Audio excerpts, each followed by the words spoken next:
Today I'm going to unbox Roads to Gettysburg 2, Lee Strikes North. This is part of the great campaigns of the American Civil War, of which I have Stonewall in the Valley, which was volume 4, published by Avalon Hill Company. This one is published by Multiman Publishing and is volume 9. And there is a lot in this box. In fact, I need to thank or curse Ardwolf's Lair because I bought this primarily because of him. I have Stonewall in the Valley, but I really don't have a lot of other campaign level, or at least detailed campaign level American Civil War. In fact, that's one of the gaps in my collection, although I have a pretty large collection. Campaign or operational level systems or games is something that I have some. Actually, I have many if compared to probably other people's collection, but it's an area that I feel I have less of than, let's say, strategic or tactical. And this was a game that he spoke highly of and said it was one of his, I think, Desert Island games. So thank you, Ardwolf, but my wallet and my wife do not.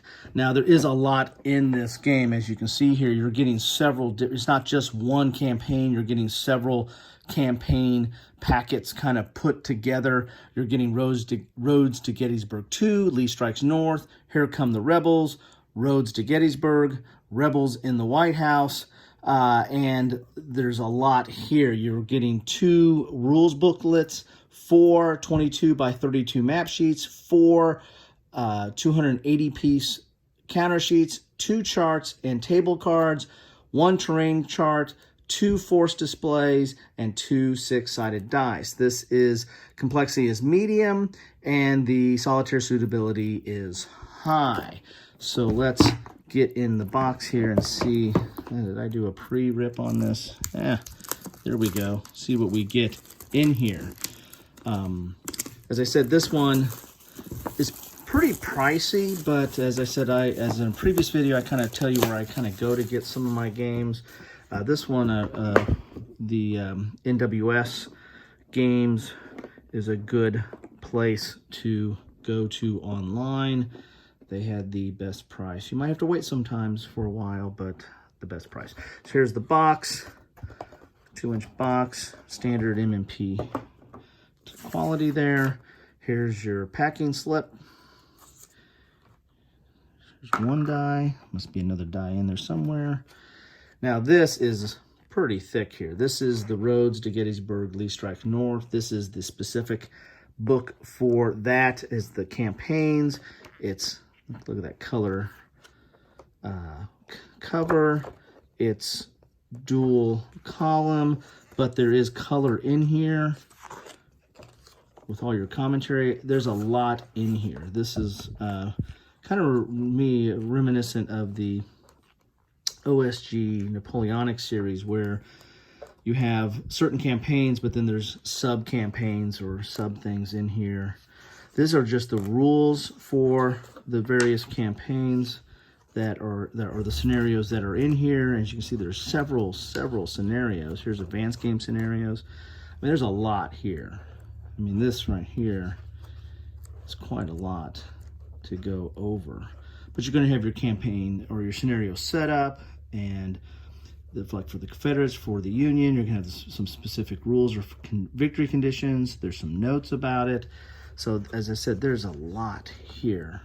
As I said, you're getting like several campaign packets in one. This is like the culmination of several, I think, of the previous great campaigns into kind of one set. So you're looking at, God, how many pages do you have? Here's the designer notes. So 120 pages. And if you can see here, there's some color coding that you can get there. So the different color coding is going to be the different, here's come the Rebels, or maybe this is Road to Gettysburg 2. This is that brown color. Let's take a little crack at that. So then you go into 45 pages in, you get to Road to Gettysburg, so that's the red.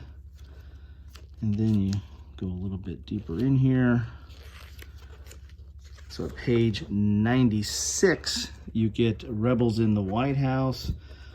So, as I said, there's quite a bit in that book.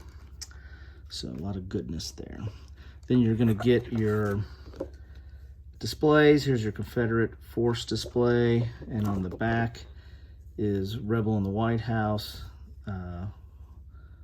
for that scenario, which I think is kind of like a more of a basic or introductory type game maybe. Here's your Union force display. That's one-sided. These are supposed to be laid on the board, but I guess with Rebels in the White House, you don't need those. Maybe that's what that is. Then you got a piece of white paper. Hopefully that was just a separator sheet. Here's your charts and tables. So it's a 4-part or 4-page chart and table, or a 2-page fold-out that has like your command radius, movement summary, extended march table. Here's your sequence of play, charts and tables for Here Come the Rebels. Here's your retreats and combat and summary of combat results, artillery. So quite a bit there. Here is your Great Campaigns of the American Civil War standard basic game rules version 1.3. And you get some charts on the back there as well. And this one is 24 pages if you count the back. So it's 24 pages of rules. Dual column, some color in there. It's not quite as elaborate as the scenario or campaign pack, but still, you know, pretty good there. A little bit smaller print, looks like. So this could be something to get into there. So there's the rules. You get the maps. Here's one map. Here's one counter sheet. Let's put these, let's try to separate these. Here's another map. Here's another counter sheet. You see what's going on here. All right, here's a third map. Here's a third counter sheet. Here is a fourth map and a fourth counter sheet. And then you get another card, which is just like the previous card. So for 2 players, you can each have your own set of charts. Then you get here's a hidden die there. And tip that out, and you get the terrain effects chart. Here's standard terrain effects chart. And so that's 2-sided that you can get there, and it's decent sized stock. So this is very well put together as far as what you get. Here are the counter sheets, and here's counter sheet 1 front, dealing with roads to Gettysburg, Lee Strike North, and there's units, and then there's also some markers that you have there. Then you have roads to get, this is counter sheet 2 front here. And I guess you can say, let's look at the middle here, back here. So this is roads to Gettysburg. This is long roads to Gettysburg. That's interesting.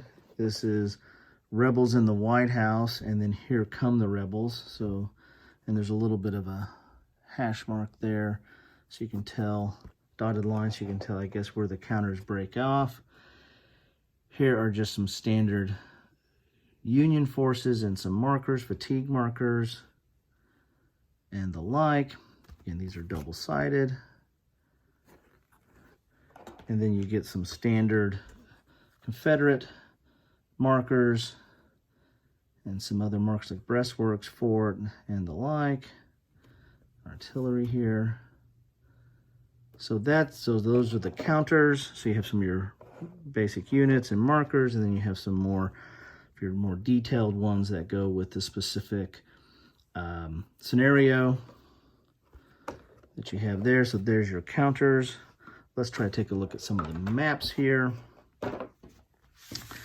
So there's 4 maps in here. I'm not going to have enough space to pull them all out, but here's some charts on here. You look at some of them. This is the roads to Gettysburg map. And quite nice. Look at all these roads here. Road networks. You kind of lose the hexes with all the road markings here. So here's South Mountain, Cumberland. There's the Blue Mountains way up north there, kind of off map, or off camera, I should say. get a little bit of glare there. Sorry about that. So that's get 4 maps that go along with the various campaigns and scenarios in here. Here's Maryland and Pennsylvania here. This is again part of Road to Gettysburg. Hey, there's Carol up there. Don't know if there's any relation, but you can look that up. Some more mountains here. Really nice, really nice. Pretty color kind of pops off there. So there you have it. So that's 2 of the maps. You get 4 more maps. Here's the maps that come with here. The Rebels. It looks like you're getting part of Baltimore there. And Virginia and Fairfax there. Here's the District of Columbia. So I imagine you probably use that map for Rebels in the White House as well. And then here come the Rebels, the other part of that map. Get North Mountain there. And you get the Blue Ridge Mountains there. Very nice. Very nice. So, again, a lot in this box, a lot of gameplay. I think that's one of the reasons why Ardwolf said he liked it so much, or was his Desert Island game, or one of his Desert Island games, because there's a lot of play and replay ability in this box. So that is Roads to Gettysburg 2. If you like the great campaigns of the American Civil War, to me, I guess this would be a no-brainer. I got it because I wanted to have a lot more variety and fill out some more of my operational and campaign series, especially for the American Civil War, but in general in my collection. And this just looked like a excellent way to do that with all that you get in the box. The player aids that you get, the counters look nice, the map looks nice. You got your display charts or force displays, and then of course you have this massive bound volume of all the different scenarios and rules and specifics for the scenarios and campaign to go along with, of course, the standard basic rules. So that is what you get in the box. What do you guys think about this? Is this a good purchase, something that everybody should have in their collection, especially if you're a fan of the great campaigns of American Civil War? Is this something you have to have? It looked like it was something that I probably should have, maybe even have to have, so I got it. What's your thoughts about it? Like to see comments, discussion about this specific offering, but the series in general would be like to know what you guys think. If you like, please please subscribe and hit the bell to get notice of new subscriptions or new video, new content. Most importantly, though, thanks for watching.